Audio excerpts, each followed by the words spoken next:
کتنی ہی مدت ہمارے نظامی تعلیم میں یہ رواج رہا ہے اور بلکہ آج بھی اسلامی مدارس میں ہے کہ استاد جو کسی مضمون کا اسپیشلسٹ ہے وہ اپنے کمرے میں بیٹھتا ہے اور شاگرد خود چل کے استاد کے پاس جاتا تھا، لیکن افسوس آج استاد چل کے جاتا ہے اور شاگرد ایک کمرے میں بیٹھا رہتا ہے۔ احترام، حضرت مجدد الفسانی رحمۃ اللہ تعالی علیہ جب رات کو سوتے تو اس بات کا خیال رکھتے کہ کہیں میرے پاؤں استاد کے گھر کی طرف نہ ہو جائیں، اور پھر جب بیت الخلاء میں جاتے تو اس بات کا خیال رکھتے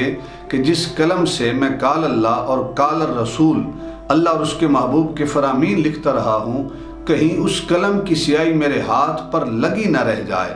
اور کہیں بے ادبی نہ ہو جائے۔ ادب کا یہ انداز اسلامی تہذیب کا طرہ امتیاز رہا ہے، اور صرف یہ بر صغیر کے ساتھ خاص نہ تھی بلکہ اسلام کی کرنیں جہاں تک پہنچی ہیں اور اسلامی تعلیمات کے زیر اثر جتنے بھی معاشرے پروان چڑھے ہیں ان کے اندر بڑوں کا ادب و احترام اس کو ایک خاص اہمیت حاصل تھی، اس لیے کہ سب کو حضور نبی اکرم صلی اللہ علیہ وسلم کا یہ فرمان ازبر تھا کہ من لم یرحم صغیرنا ولم یؤکر کبیرنا فلیس منا، او کما قال النبی صلی اللہ علیہ وسلم، جو ہمارے چھوٹوں پر شفقت نہیں کرتا اور بڑوں کا ادب و احترام نہیں کرتا فلیس منا، وہ ہم میں سے نہیں ہے۔ احباب وقار، ابھی زیادہ زمانہ نہیں گزرا کہ اپنے والدین کے برابر بیٹھنا، ان کے آگے چلنا اور ان کے ساتھ بلند آواز سے بات کرنا اس کو ادب کے خلاف سمجھا جاتا تھا،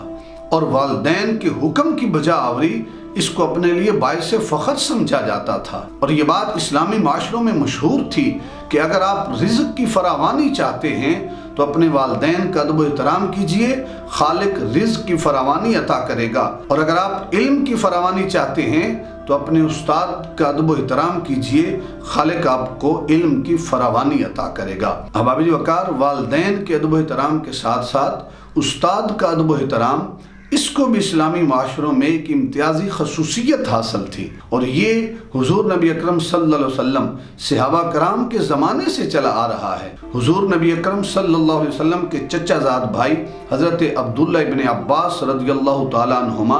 آپ جب کسی حضور کے صحابی سے حضور کی حدیث لینے کے لیے، حضور کے فرامین حاصل کرنے کے لیے جاتے تو دروازے پہ جا کر گرمی کی شدت میں دروازے پر دستک دینا یہ ادب کے خلاف سمجھتے تھے، اور ادب سے جا کر دروازے پہ بیٹھ جایا کرتے تھے۔ جب حضور کا وہ غلام، وہ صحابی اپنے کسی کام کے لیے باہر آتا تو حضرت عبداللہ ابن عباس رضی اللہ تعالیٰ عنہما کو اپنی دہلیز پہ بیٹھا ہوا دیکھتا تو شرمندہ ہو جاتا اور عرض کرتا